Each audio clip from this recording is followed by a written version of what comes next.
بۆ دووەم جار لە هەفتەیەکدا شاندی وەزارەتی تەندروستی ئێران سەردانی ناحیەی تازەی کرد.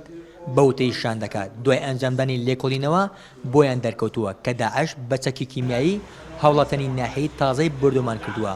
ئەوەش لە کاتێکدایە کە وەزارەتی تەندروستی عێراق ئەنجامی لێکۆڵینەوەکانی لەسەر ئەو جۆرە غازە ڕانەگەیاندووە کە چەکدارانی داعش بەکارێن هێناوە.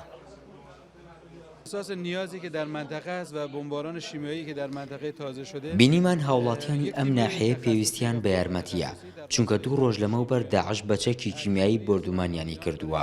ئێمەش وەکو کۆماری ئیسلامی ئێران پزیشکی تایبەتمەندمان بۆ چارەسەرکردنی بریندارەکان هێناوە. بەهۆی بردومانەکانی داعشەوە 600 کەس لە ناحیەی تازە بریندار بوون و مناڵیشی تەمەەن 3 ساڵانیش دوای برینداربوونی گیانی لێدەستدا. لە ترسی بردومانی بەردەوامی چەکدارانی داعش دانیشتوانی ناحیەی تازە بە ڕۆژ ناحیەکە جێدەهێڵن. بەو هۆیشەوە فەرمانگە و قوتابخانەکانیش داوامکردن تیاندا وەستاوە.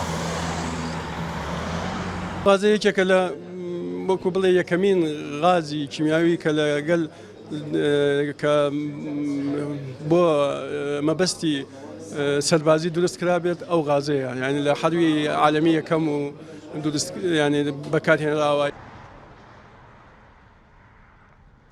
چەکدارانی داعش لە گوندی بەشیرەوە ناحیەی تازە بردومان دەکەن کە تەنها 2 کیلۆمەتر لێوەی دوورە.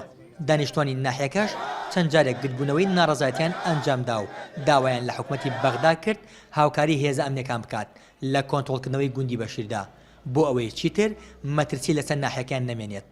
ئۆژین جۆڵە NRT کەرکووک.